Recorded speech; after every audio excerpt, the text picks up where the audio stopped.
Hey everybody, it's your buddy Adam coming back with another Fat to Chubby. It's Monday, it's 9 a.m., it's time to go live and make a fool of myself. So today I want to talk about excuses a little more in detail, and my favorite one right now is I can't find the time. I can't find the time. It's my favorite excuse. I used it, I still catch myself using it, and it's the beginning of the year, and it's an excuse I keep on hearing over and over again. I can't find the time. I hear it already. I guess so much for that whole new year, new me. So why? Why can't you find the time? Why can't I find the time? I bet if I checked everyone's phone and looked at their screen time, then I bet I could find time for you. I mean, right now, I've got a family. I've got a full-time job. I'm doing these videos. We're getting our house ready to get on the market. And I still found time to squeeze in a freezing cold workout this morning, but I did it. So I started thinking about these excuses, especially that I can't find the time.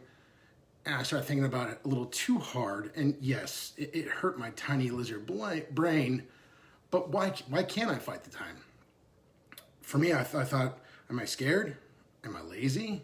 Do I really have too much going on that I can't make time for myself? I can't make time for my own health. I mean, was it a thing where I didn't believe in myself? Was I so insecure that I didn't think that I could do the things I actually physically could do? I mean, it's all these sort of things that are playing into my mind and my brain about why I make the excuse I don't have the time. I mean, I've got time to sit on Facebook and scroll through Instagram for hours a day, but I can't get my ass off the couch and go do something. So, you know, when I think about this and I think about how I can help people and I think about my journey and I think about how I quit making excuses, I think really I'm going to ask you guys to do this, to take a long look at yourself in the mirror and really decide if you're ready to make a change. And if you are ready to make a change, then you can find the time. It's just as simple as getting up a half an hour earlier, going on a walk.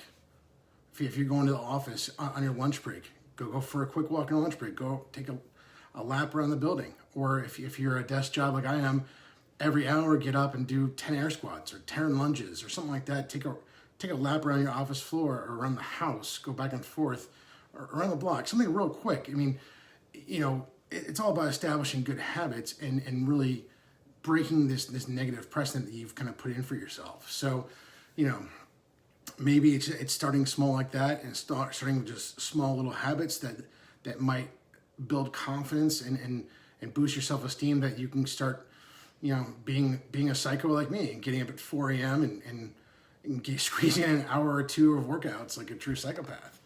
But, you know, if you're not ready, if you look at yourself in the mirror and ask yourself if you're ready or not, and you start making excuses to yourself already, then you're not ready. You're not ready. I mean, you're just not.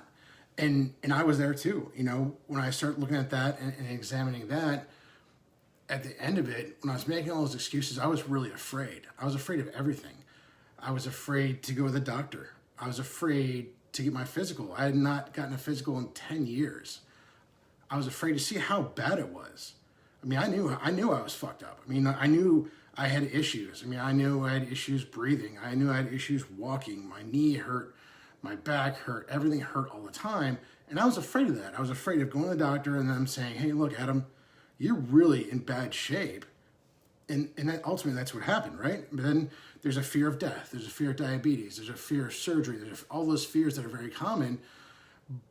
But for me, it was like I had my own death wish. I wasn't going, and it was making things worse. Just like before I get my sleep apnea under control, you know, you have sleep apnea and you don't get it treated, so you gain weight, so you make your sleep apnea worse, so you gain weight, so you make your sleep apnea worse. So, but back to the whole fear cycle for me, it was beyond just the fear of going to the doctor and hearing the worst. I was really afraid of failing just in general. I was afraid of failing myself, just looking like a failure in general. I was afraid of failing my wife, my kids, just my family in general, my friends, everyone.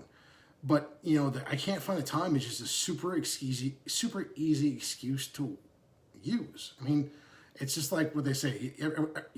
Everyone's got elbows and assholes, and they're just like excuses. We've all got them. And I know that part of being an adult and part of having a family and a career is a little bit being selfless, right? You're taking care of everyone else and you don't necessarily have that time for yourself. So you've got to make it. You've got to say, okay, when in my day can I do this? And it's really just that easy about looking at your day and getting better time management and figuring out what works for you. And for me, again, I get up super early in the morning to work out because that's the only time I know I can consistently do that every day.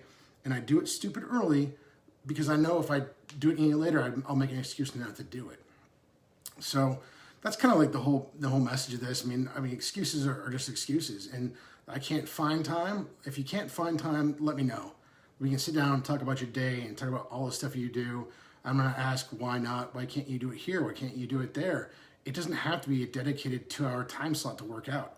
You can break it up over the day, but maybe that will help you get to the point where you've built enough of confidence where you do want to say, okay, I want to schedule this hour a day for myself to go and work out, ride my bike, lift weights, whatever it may be. But I think the excuses and the fear of failure really kind of break down into like that third element, right? Everyone talks about diet and exercise, but the inside, the mental toughness piece of it is a huge part of it. I mean, you have to be mentally tough to get through this, right? You have to be mentally tough to accept your actual state and not your perceived state, right? You might see yourself as thinner or in better shape, but actually you're not. So you have to be super tough mentally, whether it's mental toughness or fortitude or however you want to call it, right? You have to be mentally tough to accept this reality that you're not as in good shape as you think you are, and you do have a lot of work ahead of you.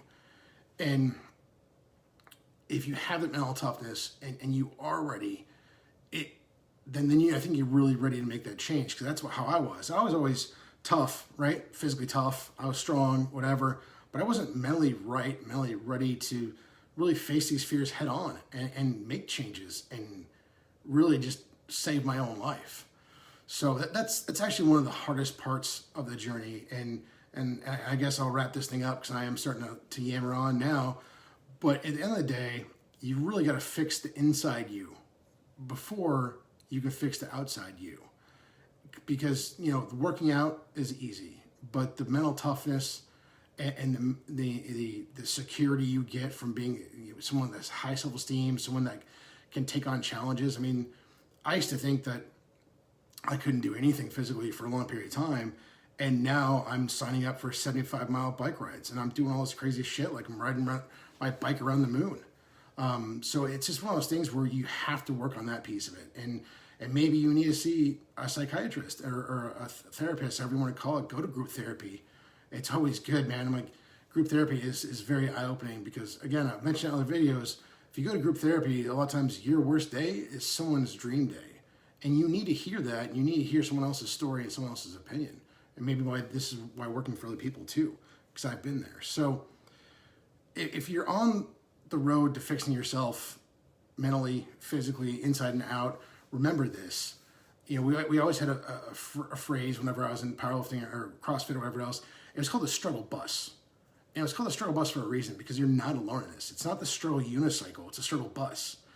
So I'll leave it at that. I mean, as far as excuses, they're there. You can use them. That just means you're not ready. I mean, you can talk a good game like I did for years, but at the end of the day, when the excuses stop is when the hard work starts, and that's where the fun begins. You start seeing the changes in yourself from a confidence standpoint, from a physical standpoint.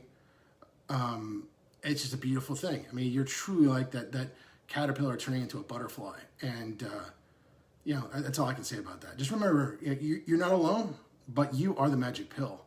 I'm here if anyone wants to talk, if he wants to message, if he needs help with time management or how to get started, just shoot me a DM or PM, whatever I want to call it. Just message me, like it, comment, whatever. I'm more than happy to talk. Obviously, I can do that a lot. That's all I got. I'm out.